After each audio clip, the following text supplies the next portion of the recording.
Major অবসরপ্রাপ্ত সিনহা মোহাম্মদ রাশেদ খানকে হত্যার দায়ে টেকনাফ থানার বরখাস্তকৃত ভারপ্রাপ্ত কর্মকর্তা প্রদীপ কুমার দাস এবং বরখাস্তকৃত সাব ইন্সপেক্টর লিয়াকত আলীর মৃত্যুদণ্ড বহাল রেখে পূর্ণাঙ্গ রায় প্রকাশ করেছে হাইকোর্ট। বিচারপতি মোহাম্মদ মোস্তাফিজুর রহমান এবং বিচারপতি মোহাম্মদ সগীর হোসেন রায়ের পূর্ণাঙ্গ অনুলিপিতে স্বাক্ষর শেষে তা পাঠিয়েছেন সেকশনে।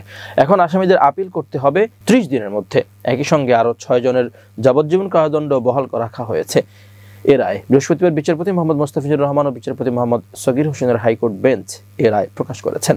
গত 2 জুন হাইকোর্ট ডেট রেফারেন্স ও ট্রায়াল কোর্টের রায়কে চ্যালেঞ্জ করে দণ্ডিতদের আপিল শুনানি শেষে এই রায় দেন। কক্সবাজার জেলা ও দায়রা জজ মোহাম্মদ ইসমাইল 2022 সালের 31 জানুয়ারি মেজর অবসরপ্রাপ্ত সিনহাকে হত্যার দায়ে প্রদীপ ও লিয়াকতকে মৃত্যুদণ্ড এবং আরও 6 জনকে যাবজ্জীবন কারাদণ্ড দেন। এই মামলায় গত 29 মে ডেথ রেফারেন্স ও আসামিদের আপিল শুনানি শেষ হয়। 2020 সালের 31 জুলাই রাতে 9:30টায় কক্সবাজার টেকনাফ মেরিন ড্রাইভ সড়কের শামলাপুর তল্লাশি চৌকিতে পুলিশের বাহারছড়া তদন্ত কেন্দ্রের তৎকালীন কর্মকর্তা পরিদর্শক লিয়াকত আলীর গুলিতে নিহত হন সিনহা মোহাম্মদ রাশেদ খান।